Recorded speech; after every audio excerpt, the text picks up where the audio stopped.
This is the Renault Vel Satis, and this is the Citroen C6. And in this video, I'm going to compare the two. Why? Well, firstly, I'm daft enough to own them both. And secondly, they were both alternative French takes on the premium executive E-segment car. And they are both rather unique. So in terms of what they have in common, they are both front-wheel drive.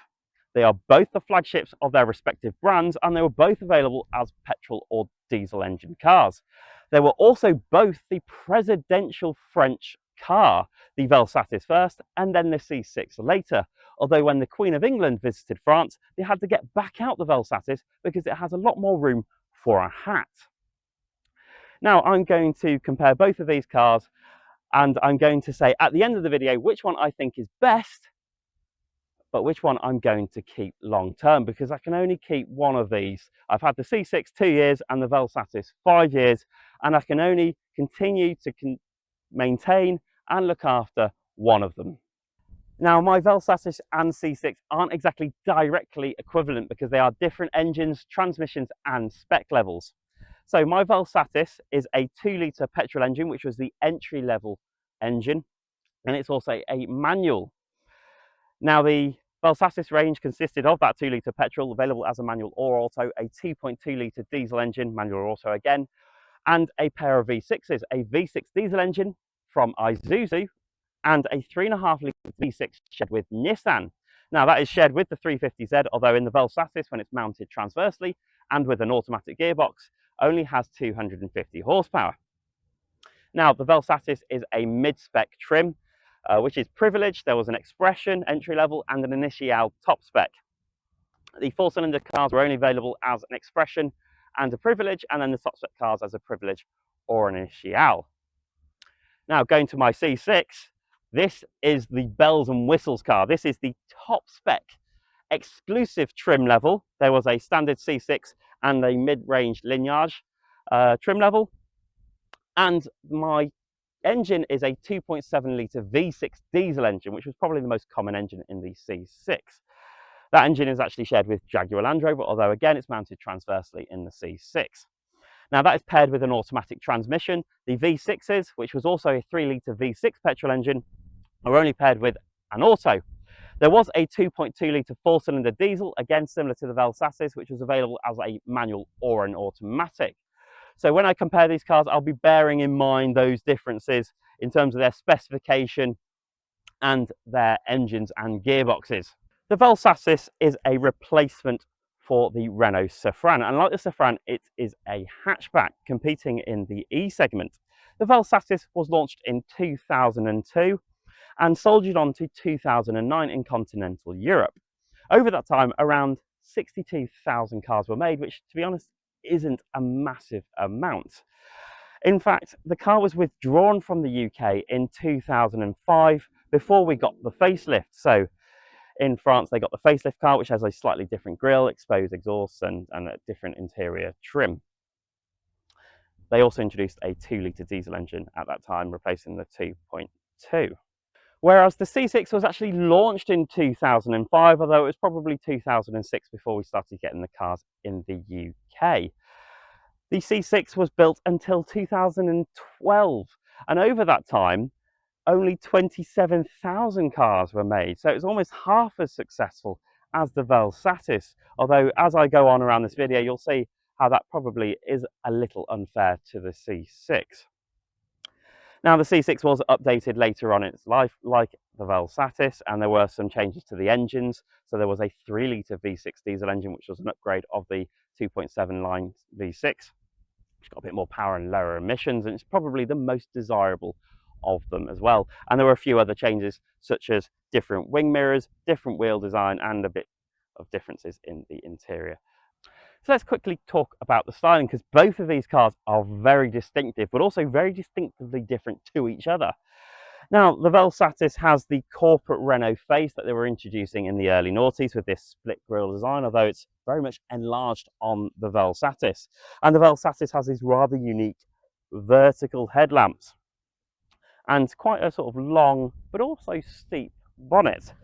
One feature of the Vel Satis that you'll see as you're going around it is that there's inverted pyramids around the car, but also the underside of the car is unpainted, which almost gives it a semi SUV look. We're going over to the C6. A bit like the C6, it's got quite a sharp front end with lots of creases and big vertical headlights, although they stretch much further into the wing on the C6. And again, a bit like the Vel Satis, it has the corporate front end of the brand they are representing. So it's got this sort of split grille which hides the bonnet shut line on the C6. Although instead of having quite a steep bonnet like on the Vel Satis, it's got this really long flat bonnet which makes the car look really low and sleek. But they are certainly very distinctive. So it's along the side and round the back where these cars are very, very different. So starting with the C6, it's very, very low. So this is the standard ride height. Of course, it's got high pneumatic suspension, so it can vary its ride height. But this is the standard ride height. And it's got a very, very low roofline, almost a coupe-like roofline, which gives it a very elegant look, I feel. Now, the proportions of the C6 are quite unique compared to its competitors because it's got a very long wheelbase, long front overhang, but a very short rear end, which means it has loads of space in the back, and it's got this very unique door opening, which is almost vertical and has no cutout for the rear wheel arch, which really improves ingress. Now, going round the back, this is where it gets really exciting because it's got a very, very short back end. But this car is actually a saloon. And you might think how it manages to be a saloon while having that short back end. Well, that is thanks to this concave rear window, which is inspired by the Citroen C6. And it gives this sort of arch for the boot lid to open into. So it has a relatively decent saloon boot opening. Now, the styling is very unique. You've got these hooked vertical lamps with the fog light and reverse light on the tailgate itself, and it's got this lovely exposed downward facing chrome tailpipe. So it's certainly a very unique looking car from the back. But to be fair, you could say the same about the Vel Satis. Now, the Vel Satis is a hatchback, like I said before, but it's almost got a slight notchback to it because it's got this bustle back design, which was a theme of Renaults of the early noughties, where it slightly juts out, and it's got this massive wraparound rear window. So yes, the C6 certainly has a very complex and unique concave rear window, but then the Vel Satis has its own quirky rear window all of itself, which wraps around the side of the car. It looks a bit like what you'd find on an RX-8. Now, like I mentioned earlier, it's got the inverted pyramids on the bumper, and it's unpainted as well, so it's almost got an SUV type look about it. It's got these massive rear tail lamps, which are horizontal rather than the vertical lights of the C6. And like the C6, it uses chrome quite lavishly all over, because I think cars from the early noughties, the best way to show that they were premium and expensive was to put chrome everywhere on the doors, around the windows, on the bumpers. And these cars are definitely from that time. Down the side is where you can definitely see the difference to the C6.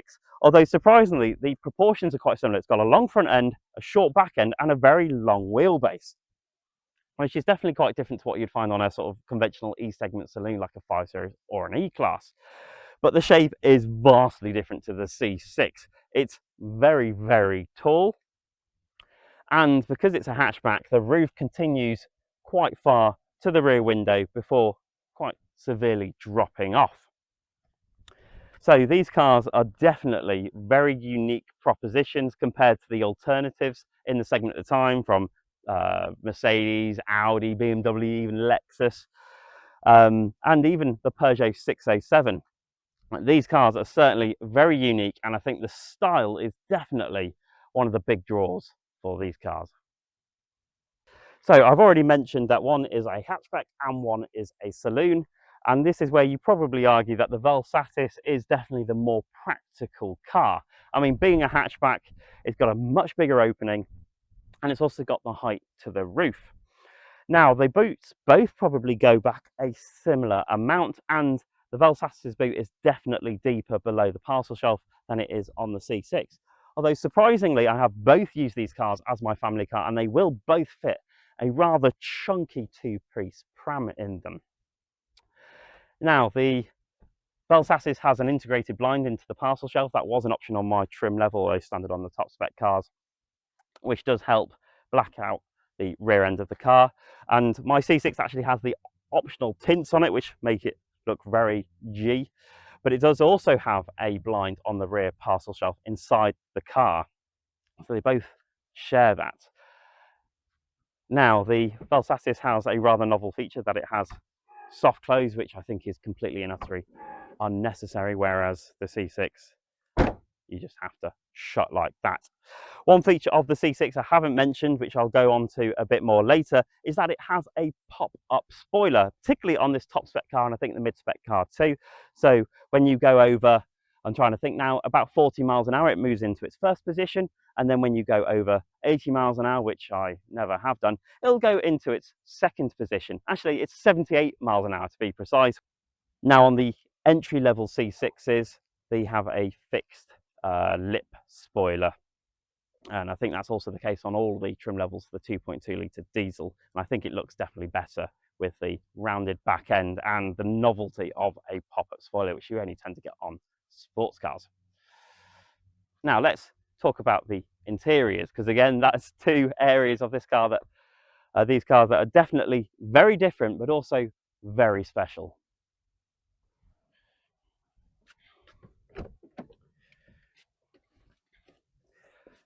Starting with the Vel Satis.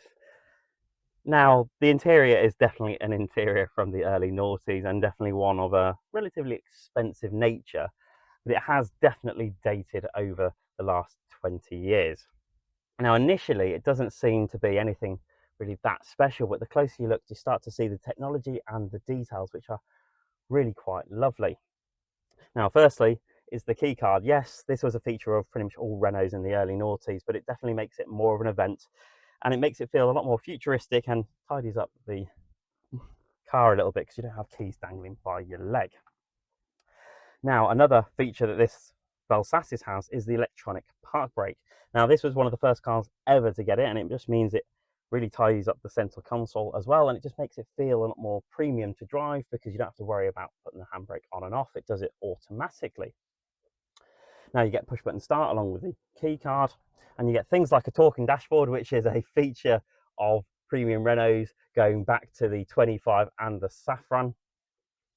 And you just have lovely little details like illuminated wheels, this analog clock here, and it is just generally a really nice, comfortable place to drive.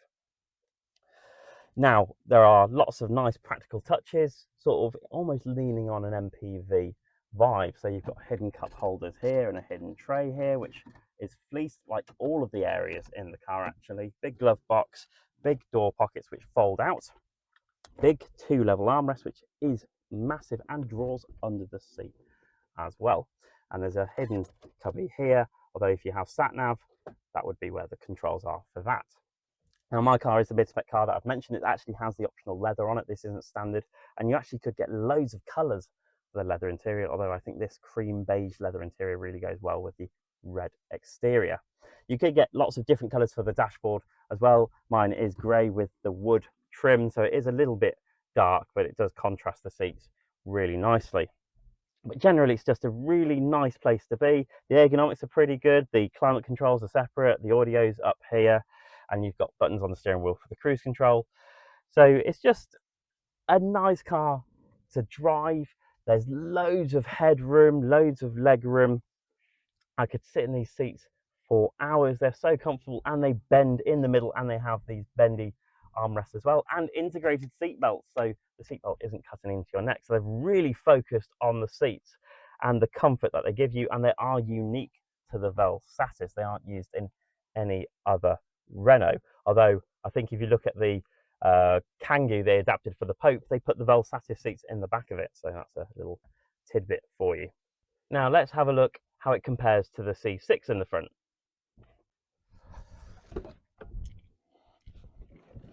Now the C6 feels very different to the Vel Satis. Firstly, you go through this lovely frameless door to be welcomed by this interior, which just feels so much more modern, futuristic, and packed full of technology. Now, the most obvious thing is the fact that it is obviously cream in here.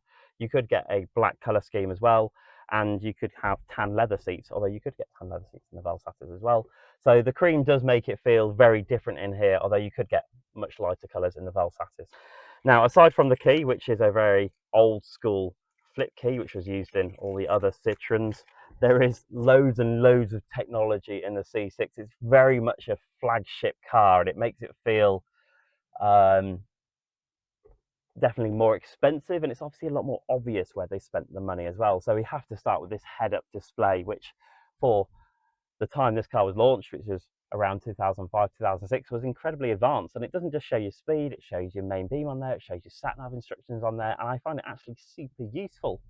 It has a digital display, which has some lovely period graphics, although again, all cars have these sort of digital displays now, so that makes it actually feel like it's aged quite well. Top spec car, so it does have sat nav and the screen here, and it's actually a lot more integrated, the center console. So there's no separate display for the climate control, that's all shown on your screen here, and again with the audio. So it makes it seem more expensive, more modern, because it's more integrated, although from an ergonomic point of view, this just looks like a shed load of buttons, and initially it's almost a little overwhelming to understand what they all do. I mean, the audio is sort of dotted around this top section here, although you've got your phone in there as well, and the menus for the screen to cycle through, and then this is pretty much all climate control here, and then you've got some extra buttons here. So it is quite overwhelming, although I would say it makes you think you've got a lot more features, although you actually do in the C6, because you have a lot more buttons for them. I think when you get to more modern cars where they start removing all the buttons, it almost feels like the car's a bit bare. Now, it also does have an electronic park brake like the Vel Satis, although despite this car being newer than the Vel Satis, it doesn't auto disengage or auto engage, so that's a bit annoying, but in that regard makes the Vel Satis seem a bit more well resolved. Now, in terms of practicality, the C6 is actually quite impressive, especially up front. So you've got a standard glove box here, you've got a little mini glove box here down by the steering wheel, and then you've got 2-level glove box as well, which is a decent size. But one thing the C6 does have, which is very unique and really nice and very premium, is these lovely sliding door pocket covers, where this one's a little tired, and they're actually big enough to fit A4 documents in, and they're fleeced or flocked like pretty much all the areas on the C6, which just make it feel really expensive. There's no cost cutting here. Now, the seats are super squidgy again. Oh, so lovely. Unique to the C6, they've got this quite unique sort of arch shape to them, which you sort of sink into. Fully electric, like the Vel Satis, although there's a lot more adjustment here. And they are heated again, like the Vel Satis. And like the Vel Satis, it has fold-out cup holders, which are brilliant, and it's a shame that they've died off. There are just some lovely details in here as well. So the flush closing air vents, C6 written on the gear knob. You've got wood here, and you've got your controls for your suspension, and this sort of zebra pattern in the plastic, which is all padded, which really resists the reflections, although this black panel here reflects really badly in the windscreen. But again, just a really lovely car. It feels very different to the Vel Satis. It's all symmetrical, it's very minimalist, it's got all these sort of hidden displays, which makes it feel really modern. And I think, to be honest, up front, this car has aged better. It feels more expensive, it feels more special, and it's just got really quite impressive technology on it. But let's hop in the back of the C6 and then see how it compares to the Vel Satis.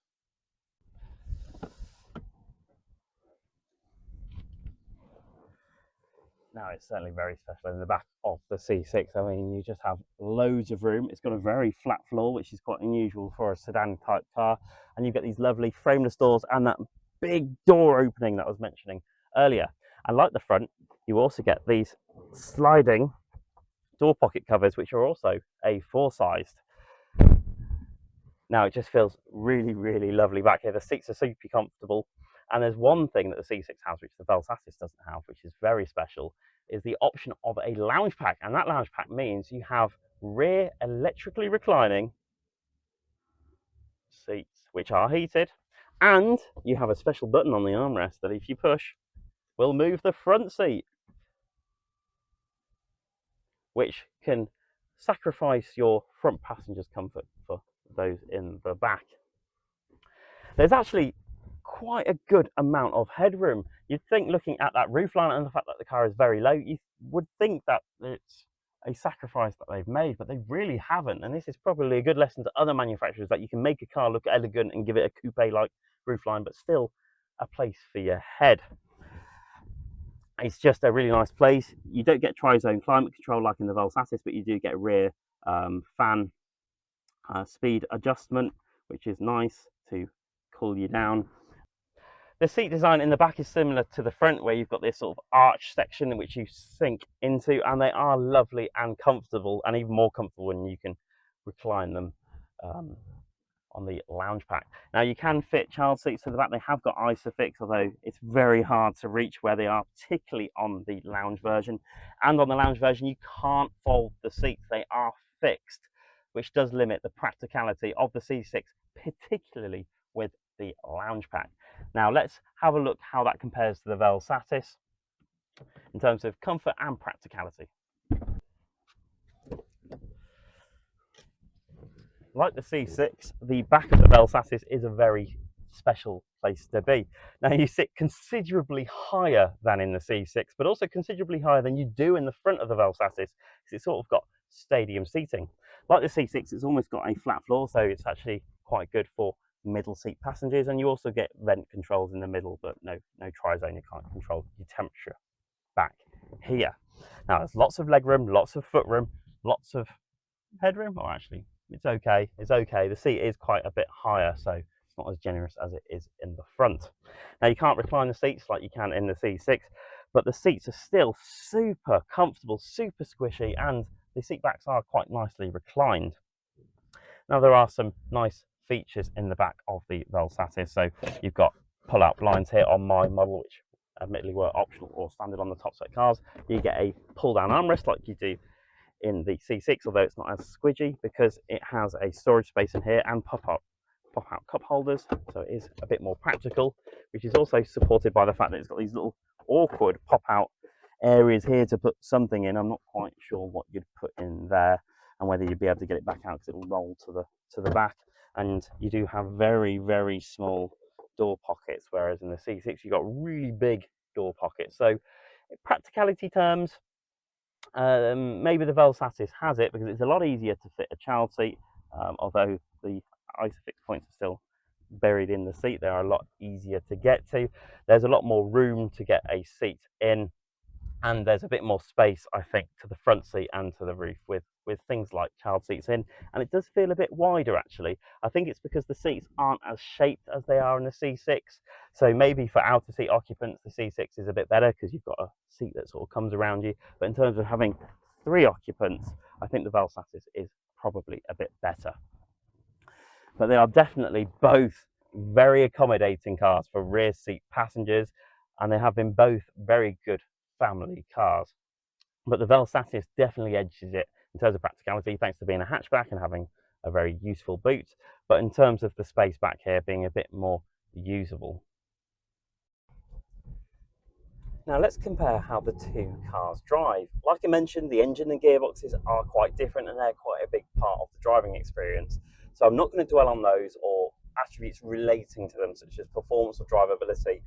I have done a separate review of the Vel Satis, and I will be doing one on the C6. So if you want to find out more, watch those. But there's lots of other things I can talk about and compare.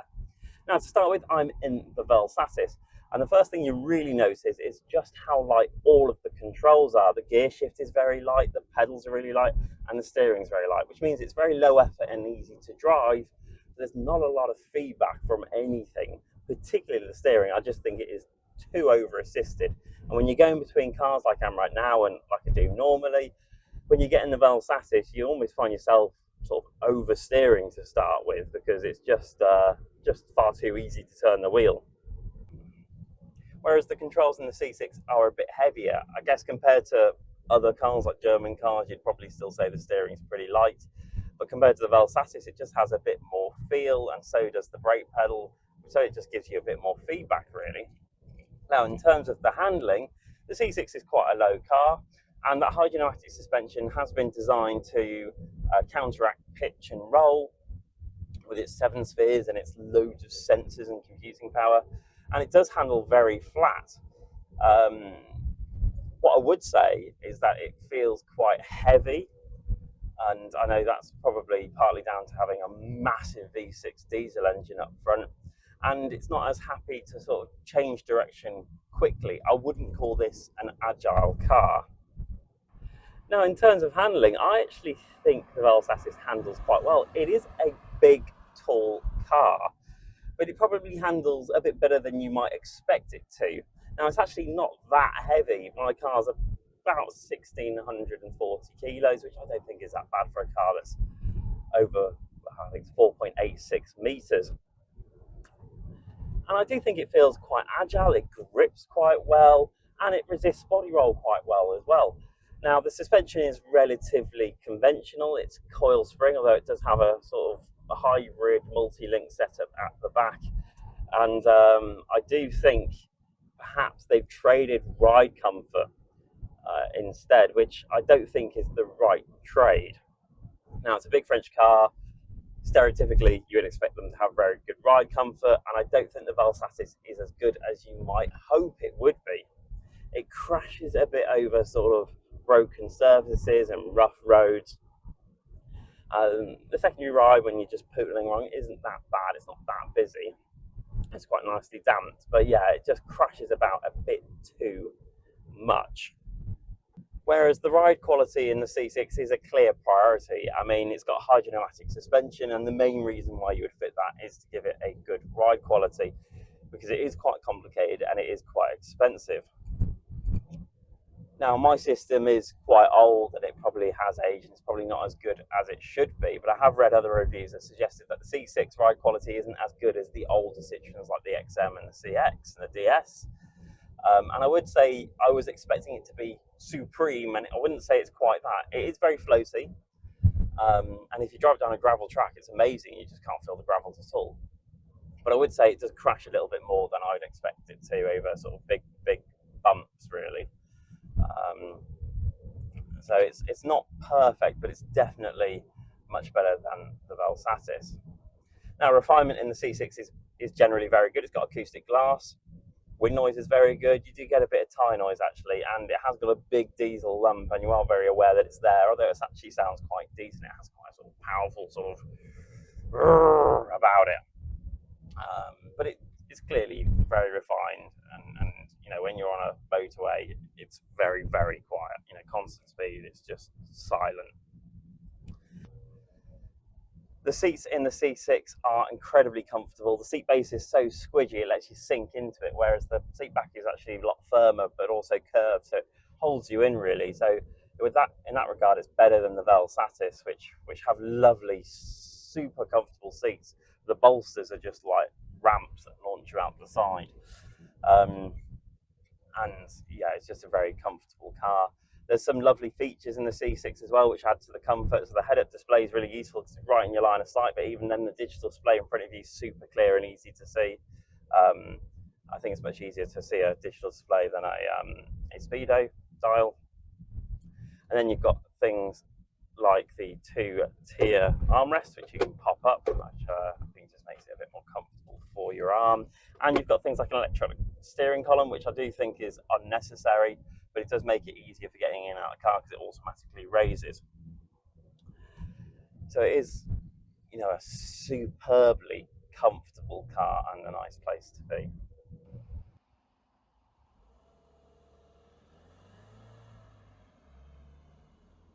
The Vel Satis seats are super comfortable as well. They're really squidgy. They're not as sort of shaped as the C6, and you do sit quite a bit higher relative to the floor than you do in the C6, which has maybe a more conventional saloon seating position, which I think does help in terms of getting in and out of the car because it's almost a little bit more MPV like, but it's really not that high.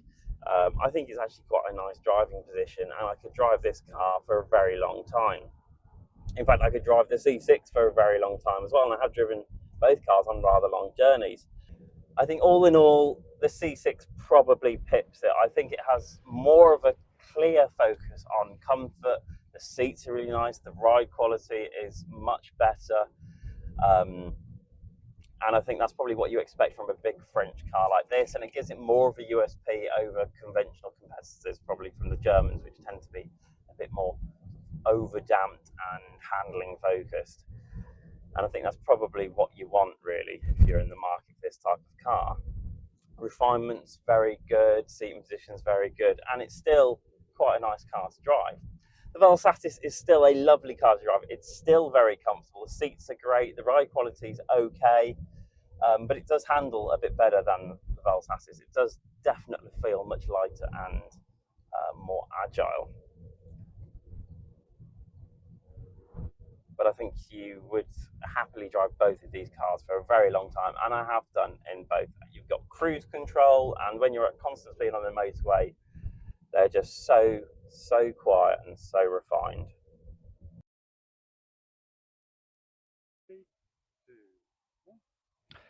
So which car do I think is best? Well, in all honesty, I think it is the C6. I think it meets the brief for being a premium and luxurious car a lot better. It's got some really lovely touches on it, and it's also packed with technology which makes it feel like a more expensive and advanced car, almost like it's from the segment above the Vel Satis. By having the high pneumatic suspension, it's obviously got a lot more focus on ride comfort, which I think is more fitting to being a big French luxury car. And it's also got that nice tie-in with its heritage as well, through the suspension and through things like the design. The coupe roofline is very similar to the CX, as is the concave rear window, and the cornering headlights are quite similar to what was on the DS. I think the design is a lot more elegant. It still manages to be unique and quirky, but in a more refined way, I think. And I think this car has aged a lot better inside and out. It's just a lovely car to drive, to be in, and to own. It has been surprisingly reliable. And I think that's a testament to how well engineered it is. And then for rear occupants, it just feels like a more special environment. Things like the frameless doors, the suspension, which can improve getting in the car, and then the door pockets and some of the other features, such as the lounge pack of my car, which is definitely a sort of E/F segment feature. Definitely makes it feel like it's got a more focused approach to comfort and luxury. But in terms of the car that I'm going to keep long term, that's going to be the Vel Satis. Now, I've had the Vel Satis longer, I have invested a lot of time and money into it, and it's still a very special car. It's very unique, it's very rare, it's got a great style all of its own, and it's got some lovely touches and technology inside it. I do think it hasn't aged as well as the C6, although arguably it was launched earlier, and I do own an Aventime, and I think it goes very well with the Aventime, and almost being part of my mantra of sort of looking after the underappreciated. It is a lot more practical in terms of being a hatchback and in terms of the rear space in the back, which is probably more suitable to my life. And it's also a lot cheaper to run because the C6 is in a very high tax band despite being a diesel. And I am worried about some of the future repairs it might need in the long term. So both of these cars are brilliant. They are underrated, underappreciated, overlooked, and unfairly rare, even when they were new. I mean, it's just not fair that the C6 sold in the numbers it did. And even then, again, the Vel Satis, although they sold twice as many, is a very low selling car. And both of these cars, I think, lost quite a lot of money for their manufacturers. But I think it's a fantastic piece of history. These were arguably the last flagships for their respective brands in this segment. Yes, they replaced the Vel Satis with the Latitude, but that was a bit sort of half-assed. Yeah, the Vel Satis is a legendary car. But yeah, both brilliant cars that I think should be more respected. And I think if you're going to go for either one of them, I think you'd be happy, but I think you'd go for them for different reasons. But they're still going to be luxurious, comfortable, unique, and stylish. Now, thank you for watching. Please let me know which you think is the best and which one you would keep if you had both of these wonderful cars.